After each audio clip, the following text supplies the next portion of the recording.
Hello, my name is Clapcott Messerli from Team New Zealand, and today I'll be presenting problem number 11, Azimuthal-Radial Pendulum. So the problem states, fix one end of a hole. Firstly, we're given this diagram. I think a video is probably a better description as well as a demonstration. Note that this is not at all the experimental setup that I used. So the problem states, fix one end of a horizontal elastic rod to a rigid stand. Support the other end of the rod with a taut string to avoid vertical deflection, and suspend a bob from it on another string. In the resulting pendulum, the radial oscillations parallel to the rod can spontaneously convert into azimuthal oscillations perpendicular to the rod and vice versa. We were asked to investigate this phenomenon. So just a few quick definitions here. We've got the azimuthal, or the y direction, the radial, or x direction. And then if we look at a more 3D diagram, we've got the theta, which is the angle between the string and the vertical, and phi, which is the angle of the bob on the xy plane, and y is the displacement of the rod. So we define an azimuthal oscillation as one that is more azimuthal than it is radial, and vice versa for radial. So here's an overview of the presentation. Firstly, we'll go over some basic theory of a cantilever and a pendulum. Then we'll look at some motion analysis of the azimuthal-radial pendulum. Then we'll go into a mathematical model. Finally, for experimentation, we'll go into our experimental setup and the data that we collected, and the parameters that we've investigated. And then finally, I'll go with my conclusions. So here's a cantilever beam, and the thing that we know is that when we displace it in one direction, we observe a restoring force in the other direction. And we can model this force using the following equation at the bottom. This is modeled by applying the Euler-Bernoulli beam theory with a small angle approximation for the end of the rod. Note that we end up with a case which does follow Hooke's law, so that the displacement is proportional, the force is proportional to the displacement with the following constants. Now let's look at 1 degree of freedom pendulum. This doesn't seem to have worked very well. So probably the most important force that we can analyze here is the tension force, because this acts both on the bob and on the rod. And so it's the coupling between the two. So we can analyze the tension force as the sum of the tension force when the velocity of the pendulum is 0, so mgz over r, plus the centrifugal force that the tension force needs to provide when the ball is moving in a circular path. So we've got the tension force here, and we may come back to this when we discuss parameters. Now let's look at a pendulum with 2 degrees of freedom, so with the release of a slight initial velocity that is tangential to the fixed pivot. Okay, so when the ball rotates about 90 degrees around the pivot, if it was to trace an elliptical path, we would expect that the velocity towards the pivot is 0. But if we analyze the equations of motions of the 2 degree of freedom pendulum, we observe that there is, in the case where it's less than a conical pendulum, there is a velocity towards the center at this point. This means that it overshoots the elliptical case and will continue to do so.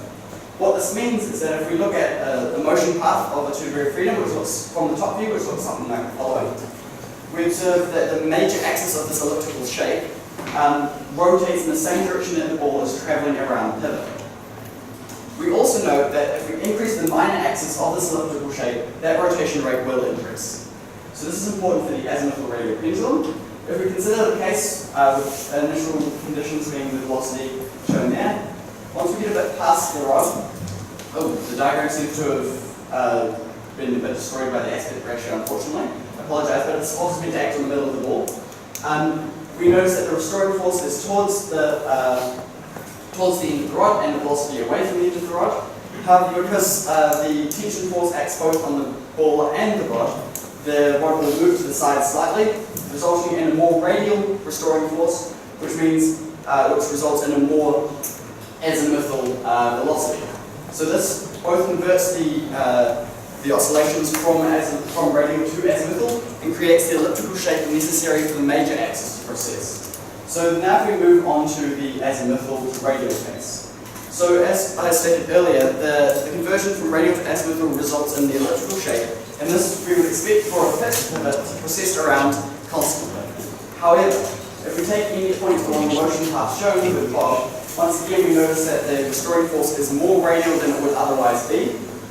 This decreases the minor axis of this elliptical shape, which results in a slower rotation rate, as we can see here, and will eventually result in a minor axis of 0, where it will then transfer back in the other direction. So as we can see here, what would happen next is the major axis would then rotate that direction away.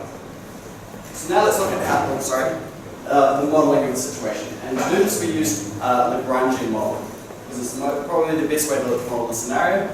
So first we have to define the Lagrangian, which is the kinetic minus the potential energies. So we've got the kinetic energy of the bulb, which is fairly simple. The kinetic energy of the rod, notice that the M there is not the mass of the rod itself, but the mass found when we applied the Hooke's-Law-Spring equations that I conducted experiments on to find that mass of the rod. We've got the potential energies and the elastic potential of the rod, once again using spring equations because it obeys Hooke's law. Once we have our Lagrangian, we can substitute it into the Euler-Lagrange equation, where Q dot there is, well, Q is the general coordinates we're considering, in this case, y, phi, or theta. And we get the following equations. These are the equations of motions, one for each coordinate, but we are making a few key assumptions. First, we're making the assumption of no air resistance. However, no energy loss. I did model air resistance, and I'm happy to talk about this in the discussion if the opponent wishes. We also assume that the rod movement is one-dimensional, and the force extension of the rod is linear. So now moving on to our experimental setup. A camera above the Azimuthal-Radial Pendulum, which I would then analyze the videos with an analysis program called Tracker. I also release the bulk of the magnet release system for consistency, and I release it 5 degrees, so 5 degrees in this direction for all the tests. This is for reliability and modelling purposes, because we can't model it if we don't know the initial perturbation that causes the transfer from radial to azimuthal. Here's a track of something that we get. You can see clearly the decay due to drag. The thing that we looked at in terms of quantifying our parameters was the time taken to go from radial to azimuthal, then back to radial. So we're covering both of those key stages that I described earlier. We'll call this the cycle period. And I did this for the first cycle of each of the parameters that I investigated. Here is the list of parameters that I investigated. I investigated the rod length, both release angles, the string length, the bulb mass, and the rod Young's modulus, or the elastic constant.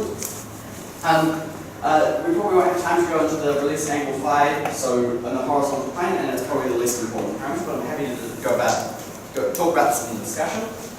So we can generally classify our parameters into having 2 key effects: increasing the motion of the rod and decreasing the motion of the rod. So first let's talk about both. If we increase the motion of the rod, we're essentially increasing the effect of the rod on the bulb, the effect of the rod being to convert the oscillations from radial to azimuthal and then back. So if we increase this effect of movement, we would expect a decrease in the cycle period. This can be a result of the following parameters. Or it can be a result of the increasing the horizontal tension on the rod, so the tension, this tension here. This can be done by increasing the release angle from vertical, which will increase the component of the tension which is acting horizontally, as well as increasing the centrifugal force required, so increasing the tension force. And it can also be done by increasing the bulb mass. You can also decrease the force required to move the rod, and you can do this by increasing the rod length. We can see this by our force displacement relationship. If we increase the rod length, we decrease this whole term here, or the elastic constant. So now looking at our experiments. This is the release angle theta, so from the vertical.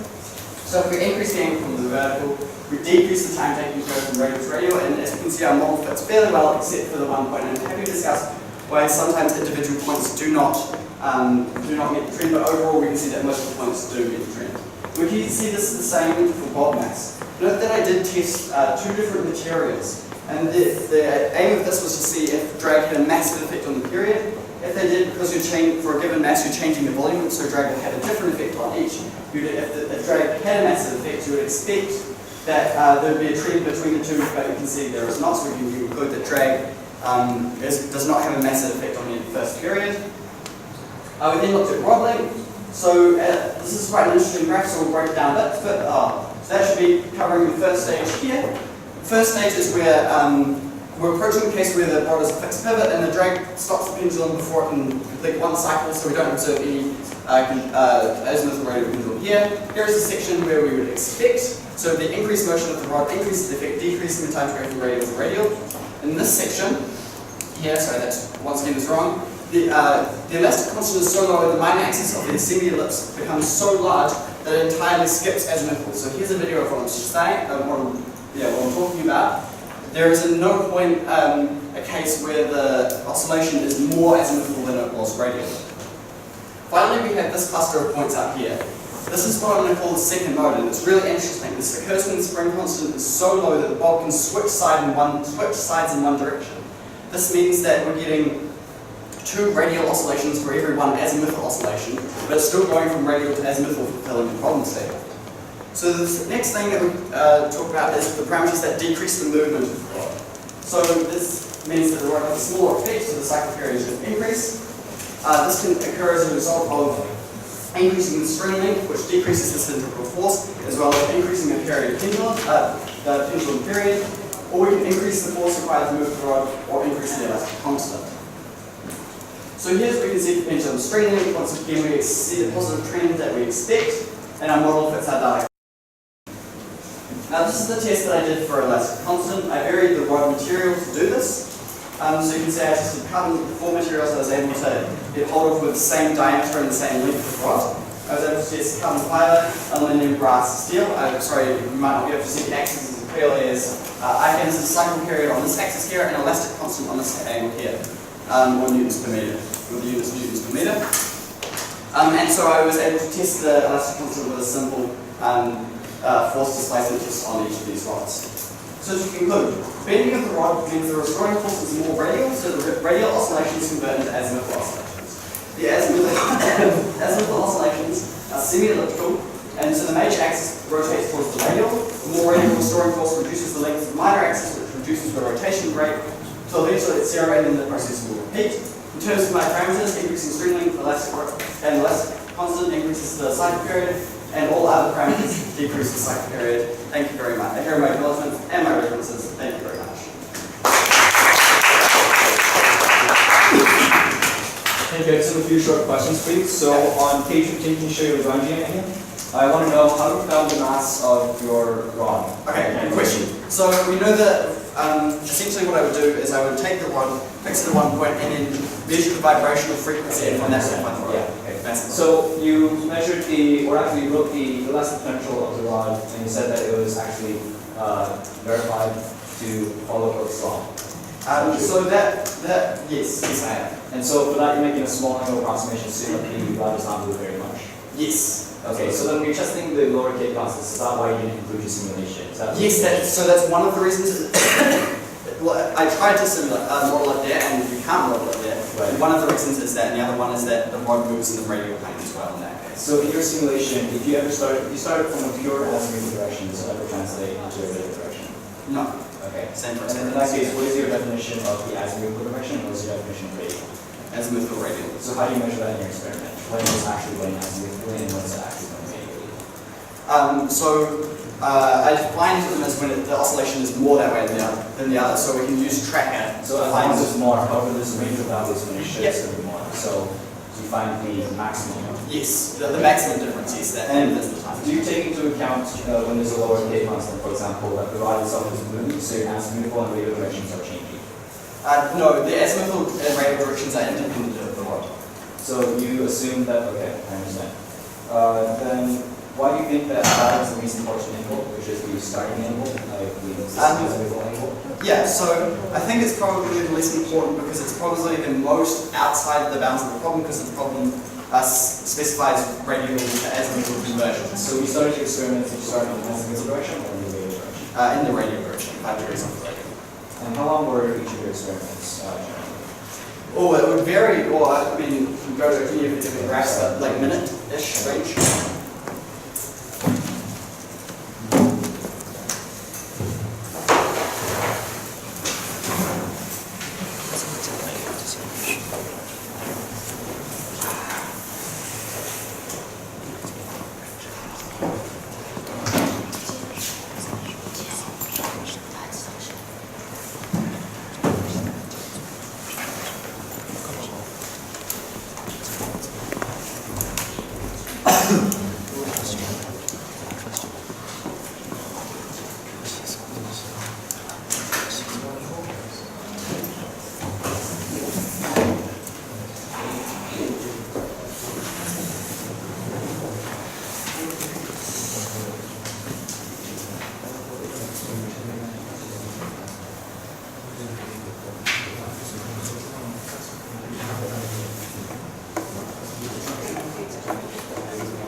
So literally, I'm the one from Team Taiwan on problem number 11 at the related pendulum. So before we go into the report, let's review what the problem statement asks us to do. So it's asking us essentially to see how the radial oscillations can spontaneously convert into azimuthal oscillations and vice versa. And although they did do a great investigation on how the radial oscillations transform into azimuthal, we think because they didn't change the phi angle, they didn't actually complete this by seeing when the azimuthal oscillations can actually translate into a radial oscillation. And so this is something that they could actually further investigate by changing the elasticity of their rod. So to solve this problem, we think that there are a few things that they need to do. First, they need to discuss what are the forces involved in moving the bob and the rod, which I think that they did a great job of explaining how the product centrifugal force pulls the rod and how the rod then pulls the bob, changing its trajectory. However, then they need to talk about the interaction between the bob and the rod. And finally, they need to talk about what effect on the trajectory changing certain characteristics of the pendulum are. Essentially, what are the relevant parameters for this problem? So in terms of some strong and weak points of the presentation, first they had a clear explanation of the mechanism of the convergence, a very qualitative explanation, and they varied several parameters in the experiment. And they did use the Lagrangian method. However, we think that this is only a close approximation of what actually occurs, seeing as they had to assume a very, very small angle of deflection. And ultimately, it is that angle of deflection of the rod that allows the azimuthal oscillations to be translated into a radial oscillation. In terms of some weak points, first they neglected dissipation of energy in the theory. They did attempt to include the air resistance, although it wasn't entirely clear how. And they did investigate the movement of the rod separately, which we think that for low K constants is a very important phenomenon. And finally, their assumption has several limitations. One of them is the small angle of the rod itself. Another is the small angle of the bob where it is released from. And overall, just the linear movement of the rod. And we think that this approximation is not entirely valid. So in terms of some points of discussion, first we want to talk about the forces again, regarding the drag force in particular, which is not particularly well considered inside of their report. Then we'd like to talk about how exactly the rod and the bob are coupled. And for this, we think the main point is talking about how exactly their small angle approximation is valid and under what conditions, because it does work for certain limited conditions. So we want to clarify what exactly those conditions are in the experiment. Then regarding the conversion between the azimuthal and radial, we'd like to clarify whether or not their definition of the coordinates is a valid definition, seeing as if the rod is moving, then their azimuthal and radial directions are actually changing if azimuthal is defined relative to the rod itself. And regarding the time to reach convergence, seeing as they only measured the first period, we were wondering how that might change over time, and all of these time dependencies were not really taken into account into their experiment. And finally, also, they didn't really talk about how the numerical simulation, the Lagrangian simulation will fit with some other parameters like the elasticity or like the initial starting angle, and those we think would be very good investigations for them. Then regarding the effect of important parameters, obviously they do not change the elasticity of the rod very much, seeing as most of the rods are not actually, well, they have very high Young's moduluses, which means that in reality they're not actually elastic rods, they're very stiff. And so the other important parameter that did not really change is the initial condition, that is the angle that it's released from, because we see that if you release the angle from a different direction, then you'll see conversions at different speeds. And especially because they have difficulty seeing a conversion going from azimuthal to radial, we're wondering what would happen if they release an angle near azimuthal and whether or not that would convert to radial. And finally, we'd like to see a better explanation between the theory and experiment, whether or not the damping forces of the rod, for example, were considered in their resistances, and whether or not the pendulum exhibits any kind of chaotic motion, which we think might be a secondary point. So we'd just like to enter a discussion with the reporter. Can I just clarify a few things? Sure, Firstly, our azimuthal and radial coordinates weren't defined relative to the rod. Okay, so can you define them in the absolute framework? Yes. Yes. Secondly, I did change the via angle. Okay, so can I see your experiment for that? Yeah, I think we can have an interesting discussion about it, because there is some discrepancy in Okay, so we'll discuss about that. Then you, yeah. So, I think a lot of some of the other problems I think we can bring up in the discussion. So, what would you like to talk about first? Okay, so what happens when your angle actually increases? Because you seem to have only released it less than 40 degrees. Right angle. So there's a reason for that. If we release this bob, and we can probably demonstrate this here. If we release it azimuthal, we notice that it's a stable equilibrium. So in this setup here, this rod is clearly very elastic. If this rod is elastic, then do you agree that when this rod actually turns, the angle of the elastic force is not entirely For a more elastic rod, yes, that might be the case, but for all our rods, this is not the case. So all your rods are not really elastic then? No. Could you please define elastic? Because I think I think got that an elastic incorrect means that you should definition. have a low enough gauge constant that you can actually exhibit the property. I think the actual definition of elastic is that the energy, when there's no energy loss in the rod, so it will spring back to its original position. And I don't, so I think all my rods are definitely. I understand. So in that case, seeing as most materials can be modeled using a very high K constant spring, I think that using your definition, you say basically anything is elastic. So I think that actually if you lower the elasticity of your rod, you'll see a completely different phenomenon. In that when this azimuthal direction, when this rod is being pulled, the direction of the force from the rod is not going to be directly. No, I absolutely agree. But with the rods that I had, that was not the case, and my rods were elastic, and it did fit the problem. So I think. I understand. So with your rods then, seeing as there's only a very small deflection, if there was no damping, would it ever translate from an azimuthal direction to a radial direction? If you released it. No, you wouldn't expect it to be the case because you've just got essentially a stable equilibrium where with two-dimensional, so when the bob moves this way, the rod also moves this way, and the bob moves that way. Do you agree? For your approximation, that's what you did. However, in reality, that's not the case. Well, this is reality, isn't it?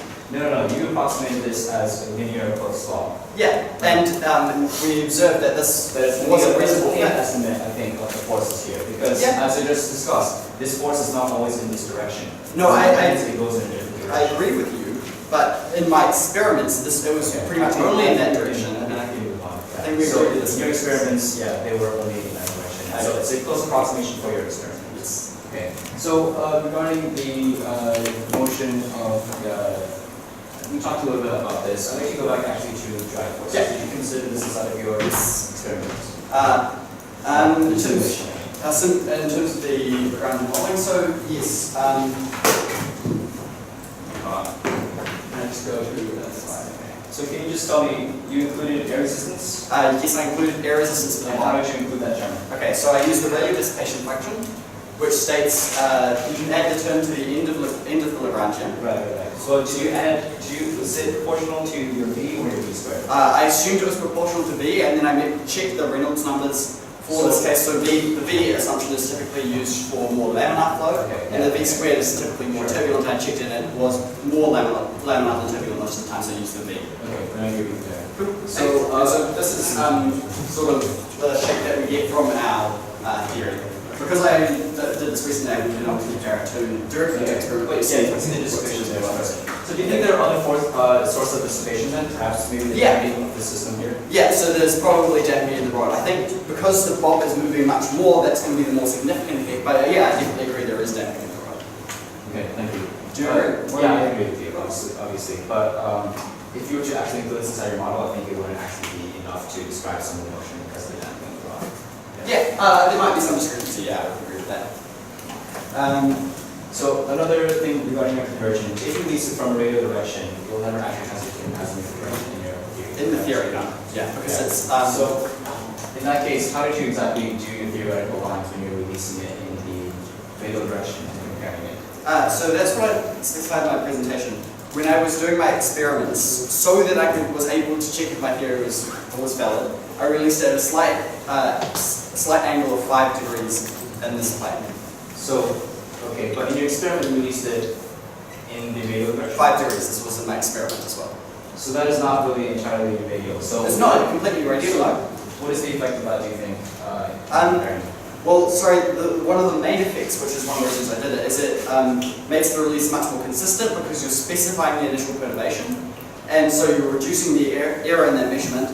But one of the other effects is that it will happen a little bit faster. So you think that it reduces the error in your measurement. In that case, do you see any kind of perhaps a chaotic motion inside of your system? I don't. So by chaotic, do you mean sensitive to initial how conditions? reproducible are your experiments when you're releasing it from about 5 degrees? So if you look at any of my graphs, the error bars tend to be reasonably low. So the error is a pretty reasonable measure. The standard deviation? Half range of 5 tests either side. Okay, I understand. But I did see more error if I released it directly from that because the initial perturbation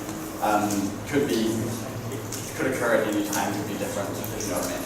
Right. So I'm still not entirely clear how exactly you discussed the azimuthal and radial conversion time, if you have a graph of that. Yeah. And go to the big, that one. So what I'm concerned about is whether or not you can really use. So what is this? So this is a plot of azimuthal oscillations over time, azimuthal displacement over time. So do you see actually this period is slightly different from your radial oscillation period? I would not expect it to be the case, no, because when the azimuthal oscillations are greatest, you expect to However, I thought you stated that your minor axis was actually starting to change. It would rotate and then it would rotate backwards. So this would probably imply that one of your oscillations has a different period from the other oscillation. The oscillation period might, maybe slightly different, yeah. Okay, so in that case, which one did you measure in this case? Okay, so I think you misunderstood something when I defined cycle period. I'm not talking about the period of oscillation in the azimuthal direction. I'm talking about the period of this oscillation here. So I measured the cycle period of this large oscillation. And you only measured the first period? I did measure the first period. So does this period change over time? Good question. So the reason why it might, or the effect, what's changing over time is drag, right? Drag is having an effect over time. So yeah, your period does lengthen over time. Well, that's the thing, right? Because notice two effects due to drag. One is the amplitude of the one is the amplitude of the oscillation. About the period. You think Yeah, it's changing. And the second, I'm getting that. The second is that the angle that it rotates through each time. So if we start at initial 5 degrees, when it rotates around and gets back to this point, it'll be at a slightly greater angle. So we've got two effects. One is that the angle is decreasing, so we would expect a decrease. And is your period changing then? It doesn't seem to from this graph. Okay. So because the two effects seem to cancel out now. Dissipation should not really affect your period. Or it has two different effects which cancel out. Okay. And so can you show me a plot where you had your theory and experiment and perhaps show me some reason for why you have a deviation between the two lines? You're talking about the 5? Just any, I think this one is fine. So why do you have such high deviations, especially when your angle is lower? Okay. Well, I don't think there's any particular trend with, or you mean the error bars, or do you mean the deviation from the trend line? Deviation from the trend line. The normal line. Okay. So I don't think it has much to do with the angle itself, but the reason that some points might not fit exactly is because the reason, in using a magnetic release system, or Actually, I disagree with you here because I think when you have a lower angle, then your initial conditions have an even more important impact on your system, especially when you're very close to a purely radial direction because you can't really control the angle that well. So you might be right. It might be more difficult to control the phi angle. So how did you control the angle in your experiments? Your experimental. So the initial angles. Yes. So I would calculate the angle that I wanted and then know the distance, and I'd measure all the distances to my magnetic release system. And this is why some points might not fit the trend, because I didn't change the position of the magnetic release system between tests, so that error in the measurement of that or where that release system should go would not have been accounted for in experimental. So for almost out of time, what do you consider is the most important parameter that you saw in your experiment? Ooh, I think the most interesting one is rod length, because you observe the second mode. So that one, I guess. Okay. So here again I have to disagree with that because I think that elasticity is the most important. C has the problem of the same asks us to do an elastic rod. And I think it's a little bit regrettable that we did not have an elastic rod with low enough K constant to see conversion from azimuthal to radial. Okay, I think I... Thank you for your time. To summarize the discussion, so first we talked again about the major forces and exactly the direction of the force from the rod. And we determined that actually the rod will go not in an entirely azimuthal direction if we use a low enough K constant rod. And this is why they were unable to see a transition from the azimuthal direction to the radial direction. The report included air drag in the model, which we thought was very good. To even further improve that, actually include the damping as well of the spring, although this is definitely less important than the rod itself. And you did their experiments with a slight 5-degree angle, and we think that when they were changing this phi angle, they could have done perhaps a better analysis of the cause of the error, seeing as we saw, the error bars were actually increasing as the angle became smaller. And this is due to the fact that as the angle becomes smaller, the total conversion time increases and thus makes it even more susceptible to initial conditions. And finally, we think that although they tested a large range of parameters, the elasticity is still the most important, and it's regrettable they did not discuss more on that. Thank you.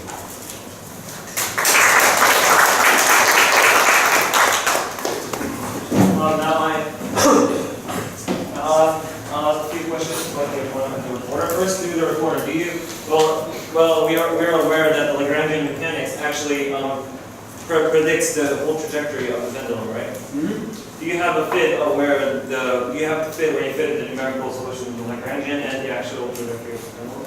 I don't think I have one in my presentation now, but I would expect it to fit as principal transfer. You would only expect it to fit. Okay, and to the opponent, you briefly mentioned Ki. What do you think the definition of Ki is? So the definition of Ki is that it exhibits a somewhat periodic motion and that it is very sensitive to initial conditions. And do you, to the reporter, do you think there is anything chaotic and very sensitive to the motion that you cannot calculate? So if you release it initially from directly radial, it is quite sensitive to initial conditions. And now, so how do you quantify the energy in azimuthal and radial oscillations? I didn't. But as a question states, I think it's a great way that you should. You did it. And then how does the Lagrangian did actually? The Lagrangian quantifies because he only has the x direction for the the x direction for the y direction for the rod is going to include. And how does that quantify into energy? Sorry, no, because he assumed that it was only in this one direction. So he used a linear approximation like a spring, a linear spring. So you just divide the velocity into x and y coordinates, and I believe that was their approach. Okay, I think there is some physical misunderstanding there. And do you think that the top string in the experiment doesn't affect the system at all? Only to decrease the vertical deflection. I think that's the main effect. If you have a much longer rod, there can be other problems with it. Okay, and here's one of the most important questions. This is both the opponent this is both from the reporter and the opponent. Do you think the azimuthal-radial pendulum is time symmetric? So if you run the time backwards, would it still be the same if you exclude the drag or the damping forces? I would expect so. It's not exactly the same. The two phenomena are slightly different if you start from azimuthal or radial.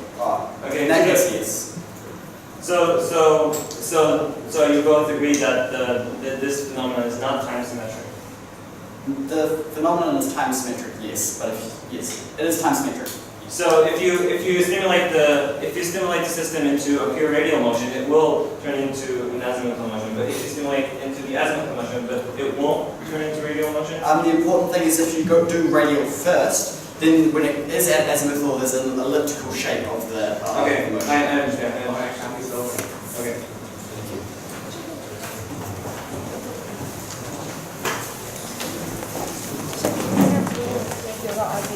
graph 会一样，不一样。你知道怎么来？就你看，假如从 red 开始的话，你到这里的时候，你有一个这个方向式。可是你如果从阿基米德开始的话，你看起这边的数就是零，你没有这个方向式。Same. If you reverse everything, so if you're in this condition, it goes in this direction, it will go back to this condition. 就从这里开始。从这里开始 with everything in the opposite direction. 可是你从这里开始，你一开始不会给它说。No, this question is if it's time symmetric, and time symmetric means that everything's in the opposite direction. It depends on when you just add a negative sign under the orange, and then it will be symmetric. There is clear terms of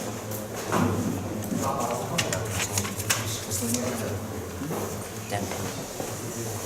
So without damping.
Good afternoon, ladies and gentlemen. This is IIT 2018 Team Korea presenting for number 11 Azimuthal-Radial Pendulum. And I am the Dean Captain Choi, who is here to deliver the review for this question.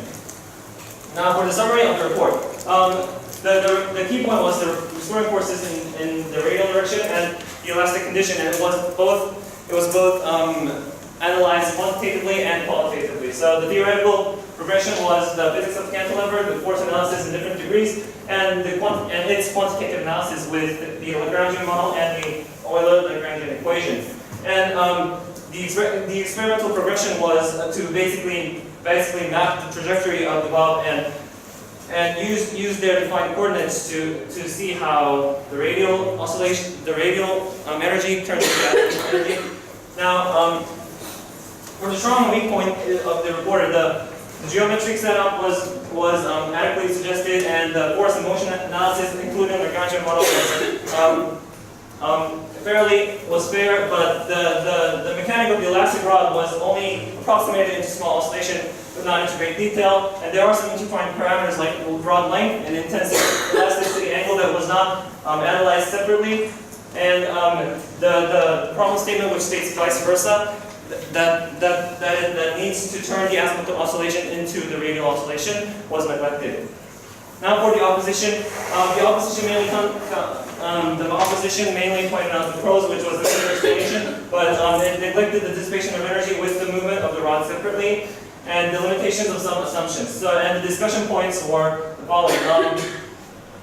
The strong and weak points of the report was ask important questions with some meaningful discussion points, and the direction of force exerted by the elastic rod, the difference between the theory and reality, and they also mentioned, but the weak points were they also vaguely mentioned chaotic movement without clearly defining what it is and clearly defining what it is that the reporter cannot calculate that converts into the chaotic motion itself. Now, and the intertwined parameters were not close.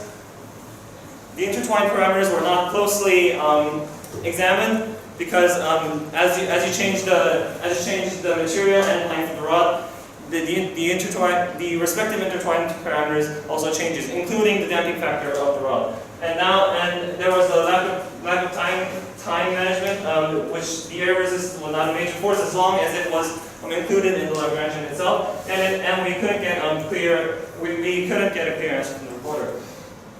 Now for the discussion points. First was about the reverse translation, which would the pure azimuthal oscillation turn into a pure radial oscillation? We agree with the opponent because time symmetry is a very important principle in dynamics, and the reporter's argument goes against that. And for the more elastic pendulum, I think we also agree with the opponent here because we need more elastic rods than rods that are appropriate to be approximated into small angles. We need more deflection length and more angle of deflection. Next is the source of dissipation.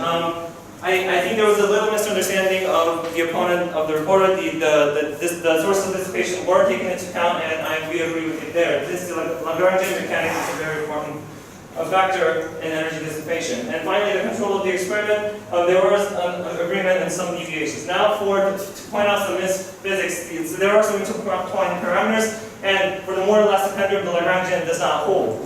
And finally, for the upper string effect, the upper string on the experiment clearly interferes with the whole physics of the experiment. And there are possible experimental methods to improve this aspect. Thank you.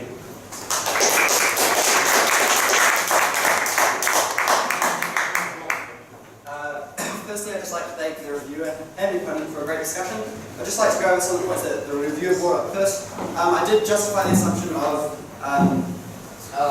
the applying Hooke's law in this case. I did test that, it was the case. In terms of there seemed to have a problem with converting from azimuthal to radial. I did investigate the azimuthal to radial conversion. It's just that it had to be released at radially first. And for a greater rod length, yes, perhaps you would be able to release it azimuthally and it might work. However, we were unable to model this. For the reason, we did try. We tried to remove the small angle approximation. However, if you do that, the Euler-Bernoulli beam theory cannot be solved in this case. So we had to stick with the model that we had. In terms of the intertwined parameters of damping and the rod length and rod material, I have failed to see, well, the damping isn't that important for one point, and the second point is that I failed to see how you do this differently. In terms of the discussion, went over a number of points. I think we agreed on most of them. The point that we disagreed on was whether the rod is actually elastic. Of course, it's an elastic rod and it fits the phenomenon. So I'd just like to go over my conclusions. The bending of the rod beneath the restoring force on the bulb is more radial, so the radial oscillations are converted into azimuthal oscillations. The azimuthal oscillations are semi-elliptical and then the matrix axis rotates towards the radial. The more radial restoring force reduces the length of the minor axis and then this process will repeat. In terms of my parameters, I did vary all of these parameters. If we increase the string length, we increase the cycle period as well as if we increase the elastic constant of the rod, we increase the cycle period. If we increase the release angle phi, the release angle theta, the bulb mass and the rod length, we all of these kind of decrease in the cycle period, and we observe a second mode for larger rod lengths. Thank you.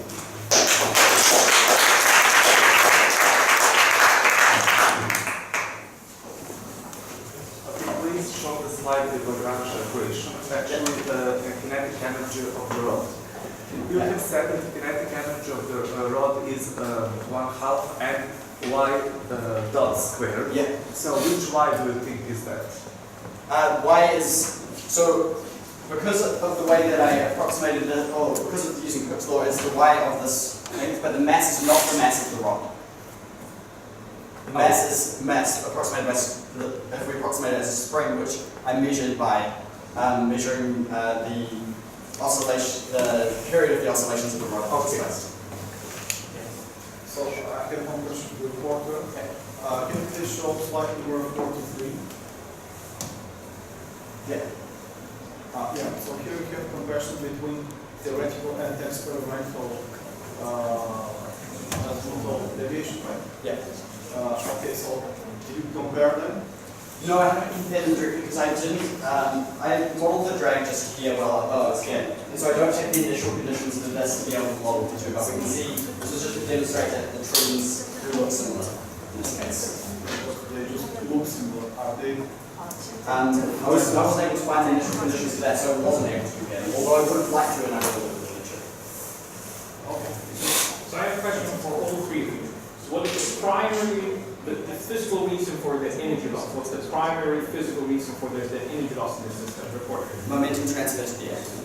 Okay, and Yeah, I agree. It's the air resistance. okay, and It's actually the viscous drag force. I'm talking about. Although I agree with both the reporter and the opponent, I think the damping, if the rod is elastic enough, the damping of the elastic rod could not be neglected. thank you. Another question?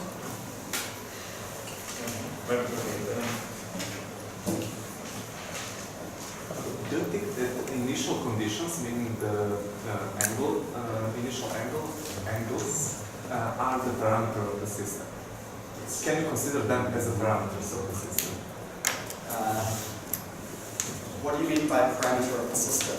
So I mean, the parameter of the system is when you change the mass of the valve, when you change the length Yeah. of the. Yes, I think so. But the initial- pointing?